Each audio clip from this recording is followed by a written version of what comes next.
Welcome back to another episode of Shelly's Game Kitchen. I'm here again with Chris Hughes from Broken Arrow Ranch, so thanks for coming back and joining me again. We're going to be doing something really delicious. We're doing wild boar ribs, and I'm going to treat it with a little espresso rub, and then we're going to serve it up, glaze it with some Huckleberry barbecue sauce. So keep watching while I bring the forest to your table.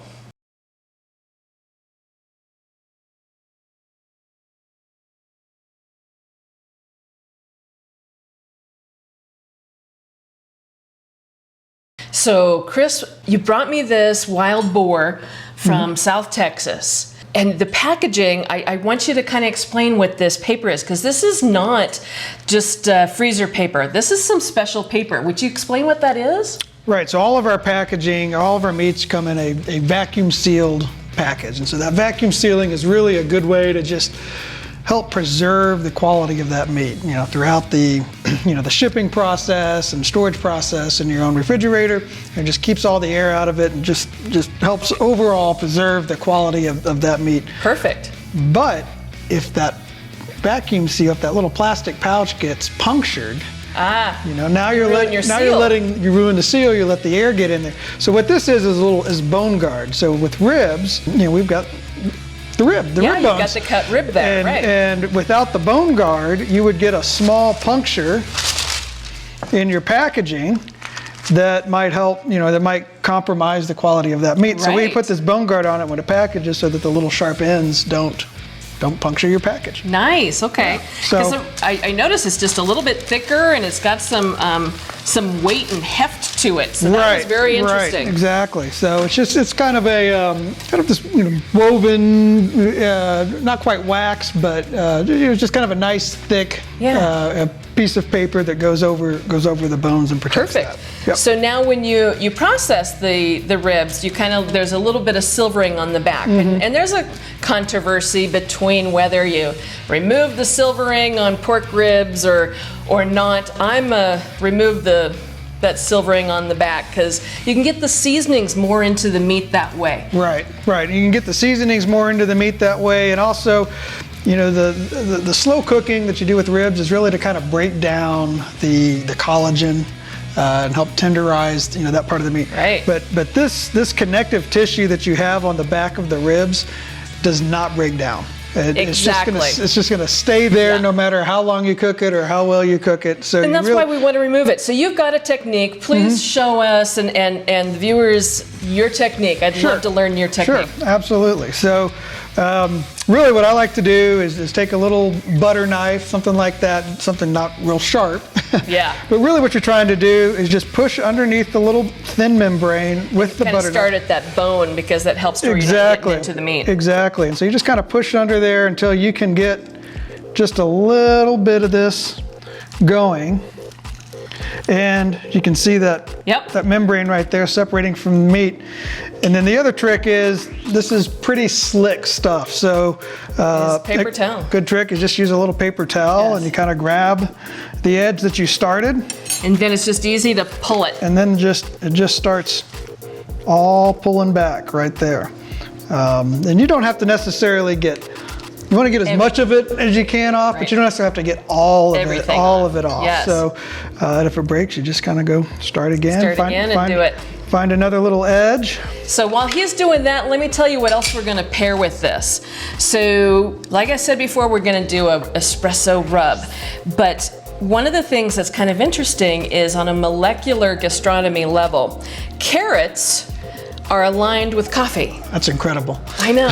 So the flavor composition, when you're trying to do a really amazing dish with your sides that'll pair really well with your protein and so forth, you want to think about what goes together. That saying, what goes together grows together. Well, this is to the next level on a molecular gastronomy layer to where the carrots and the espresso pair together. So I'm actually going to make a roasted carrot salad in the version of a potato salad, but I'm using the roasted carrots. So it's completely different, a little bit interest. We're gonna add some roasted pistachios to it for that little crunch, and some Dijon sour cream. So this is gonna be a sour cream based carrot salad. And then we've got some Dijon, balsamic vinegar and apple cider vinegar.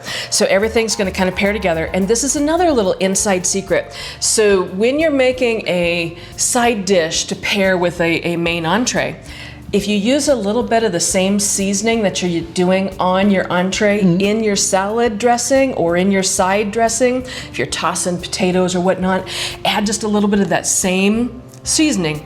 And again, you're going to get the pops that partner really well with your main entree. Bridge those flavors. Yes. It's like using the wine in your sauce, but the wine you're going to drink, and it just brings it all together. You got it, exactly. Yeah. So we're going to get some of those things chopped up, and he's going to finish taking off that silvering, and then we're going to pop those carrots in the oven, toss with just a little bit of olive oil and some of that seasoning, and roast them off. Keep watching, and we'll get the forest to your table. So those wild boar ribs are a little bit thinner than what you would normally see in like a pork rib or so forth. Right. So I mean, this is a wild boar. This is not a domestic pig. They're smaller pigs. They're out there running around, and just the pigs that we like to harvest are on the smaller side. Okay. So live weight, we're going to look at pigs that are somewhere around the 80 to 150, 160 pound range, compared to a domestic pig that might be 300 pounds. Exactly. So it's a much smaller pig. So the cuts themselves are going to be much smaller, but the flavor is going to be so much more rich, so much more deep. It's got this kind of nutty flavor to it. I always describe it as it's what pork used to taste like. Nice. Okay. And so it's also, comparison would be kind of a pasture-raised chicken compared to just a conventional, store-bought chicken, where the store-bought chicken is just going to kind of be this almost flavorless kind of vehicle for whatever spices that you put on it. Right. Compared to a pasture-raised chicken that's going to bring its own flavor profile to that dish that you're making. And that's the same with the wild boar. Nice. So you get domestic pork that is just kind of a vehicle for whatever spices you put on it, compared to wild boar that has its own unique flavor profile that's just going to enhance that dish that you're making.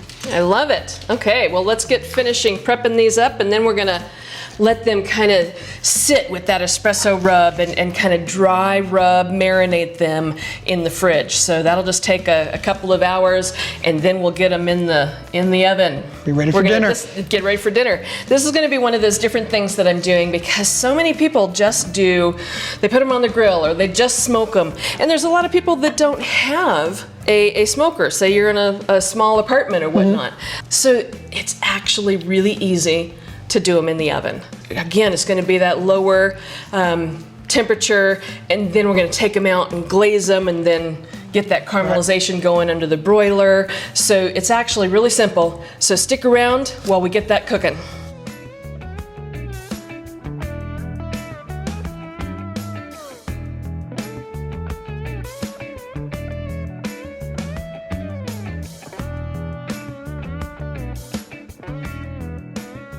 So let's get this espresso rub on these ribs. Chris prepped all of that out and got all that silvering off, but they just look beautiful and so lean. So the biggest difference is actually in any wild game, they're way leaner than your counterpart in the domestic world. So compared to domestic pig, how much more lean is the wild boar?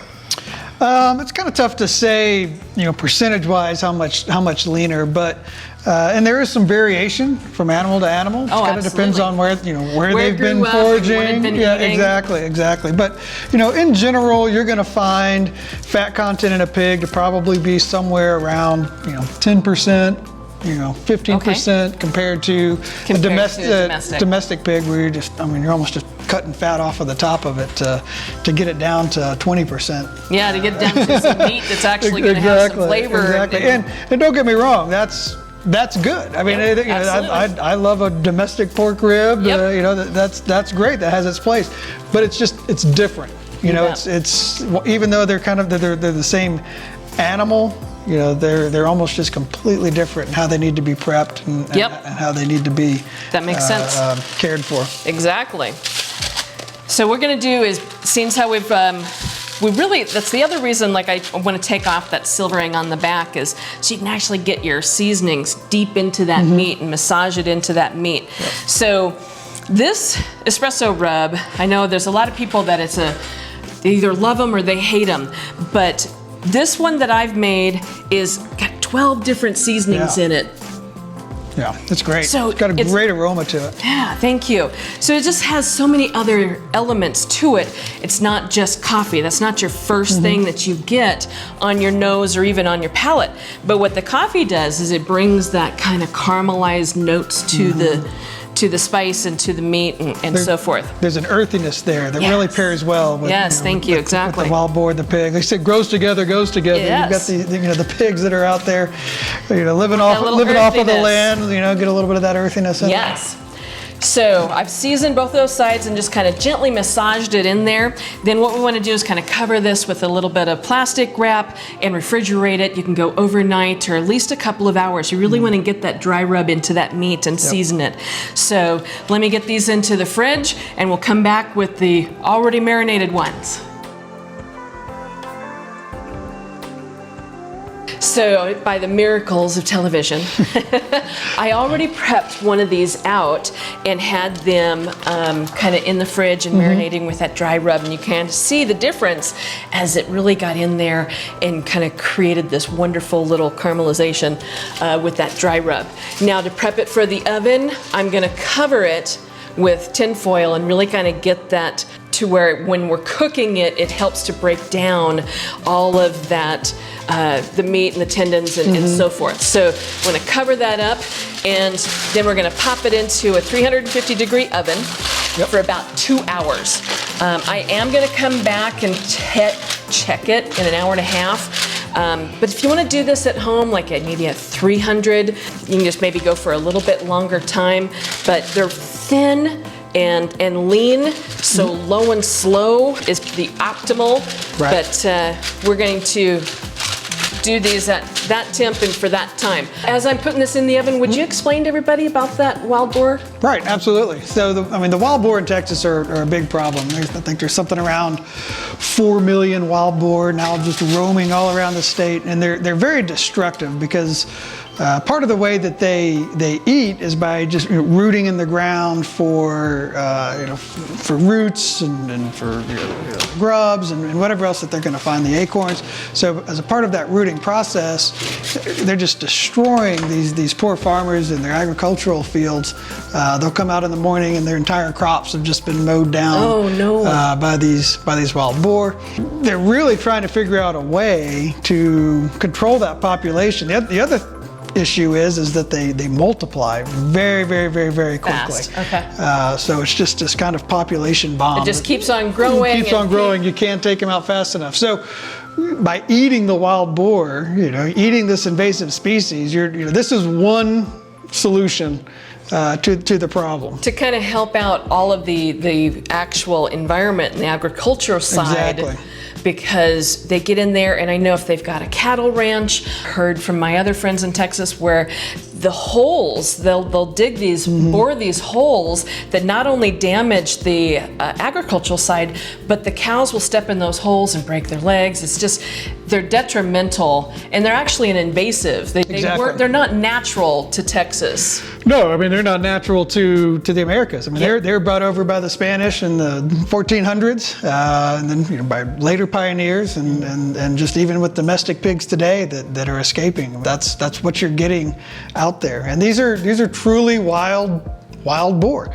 They're out there roaming. They're not being farmed. They're not being controlled. We're out there capturing these animals to make this meat and to process this meat. And it helps all of the aspect of that whole environment and the agricultural side, and also be able to have delicious wild boar ribs and all of the other kind of items that you make from the wild boar. Yep. So when we come back, we're going to put together the little side dish that I want to pair with this. Yeah. It's going to be, like I said, that carrot salad, but sour cream dressing on there. So let's put all of that together and let that kind of marry. Those flavors will marry together, and it'll go so good when those ribs come out of the oven. So stay tuned while we bring the forest to your table.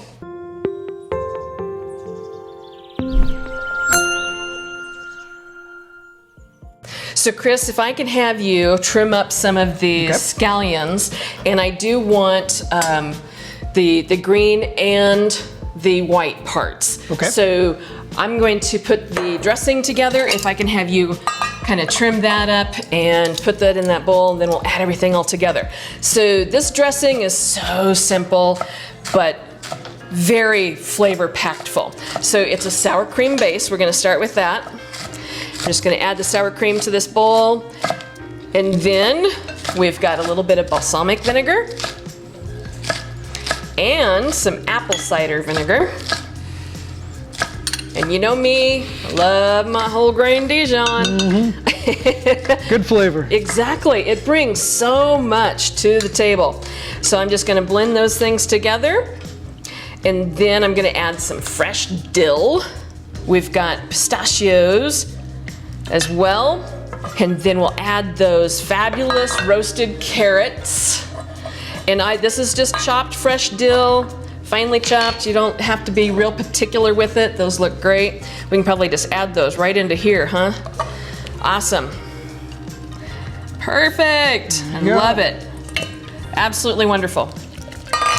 So I want to make this kind of dressing early because I want those flavors to kind of marinate.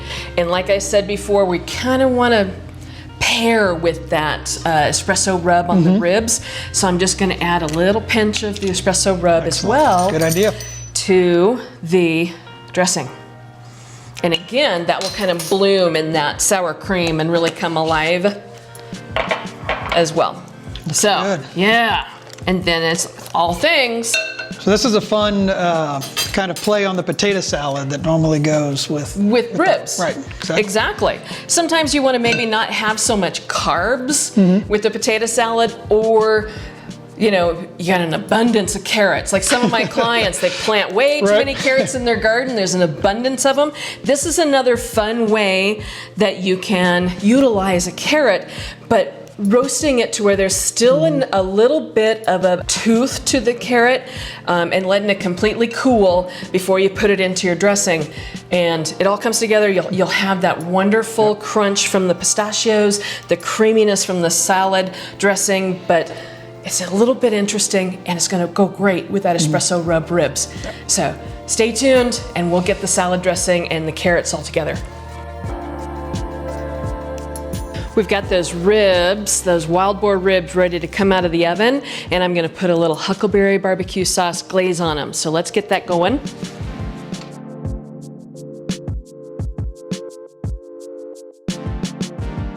So they've been in there for about 2 hours, all covered with foil.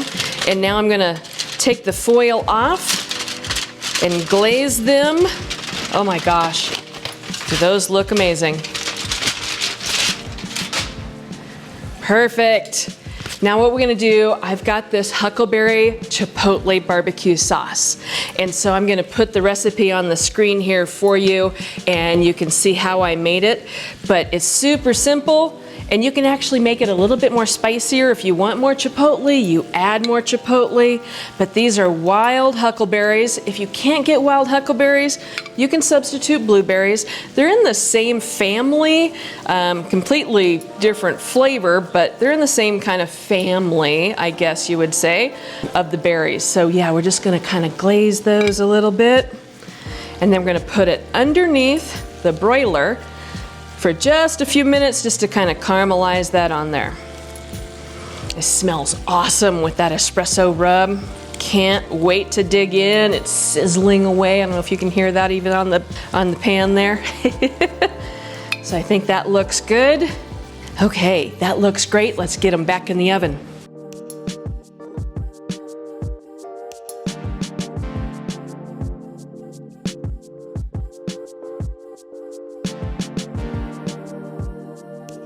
We're gonna put together this carrot salad for our espresso rub ribs. Yes. So these have been roasted in the oven for just, probably about 20 minutes. It just kind of depends on the size of your cut of the carrots.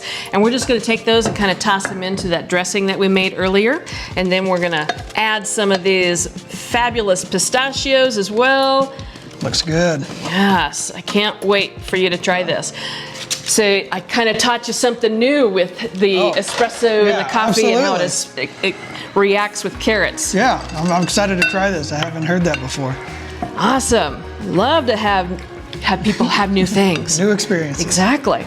So now with all things, as we mix this together, we also want to make sure we taste for seasoning, and then we'll get ready to plate.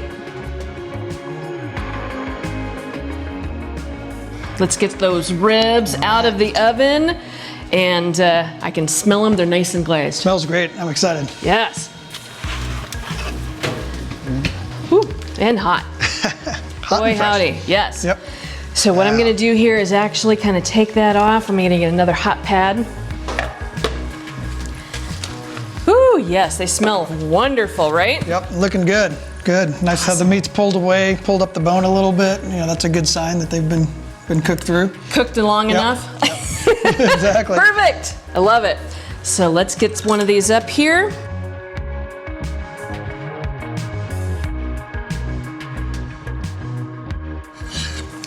And let's just kind of get a portion set going. Yeah.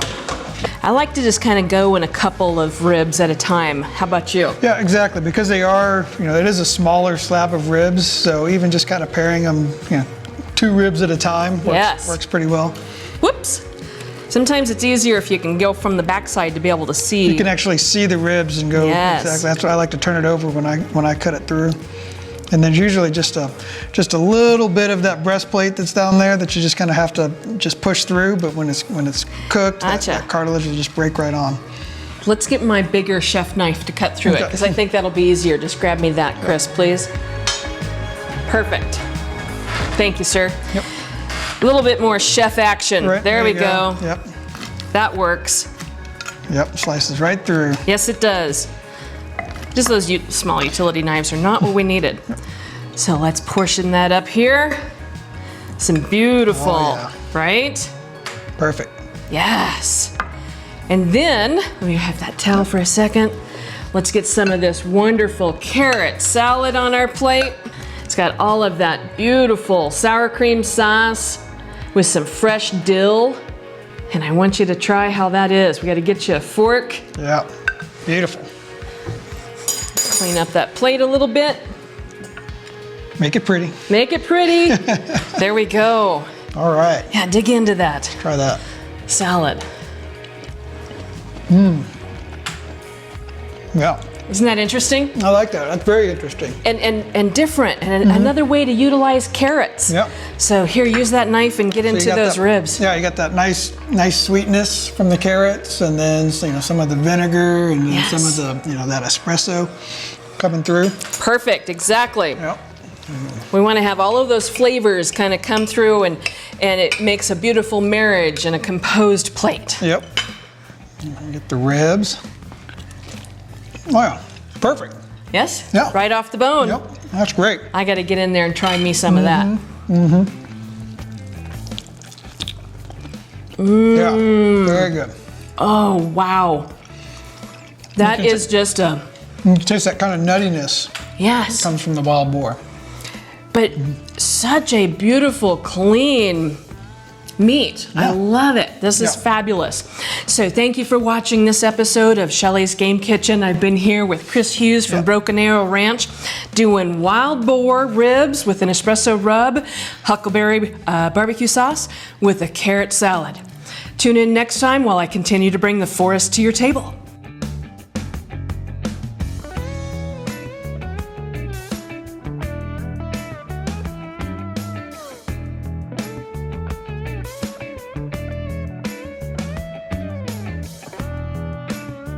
This episode of Shelly's Game Kitchen was sponsored by Broken Arrow Ranch.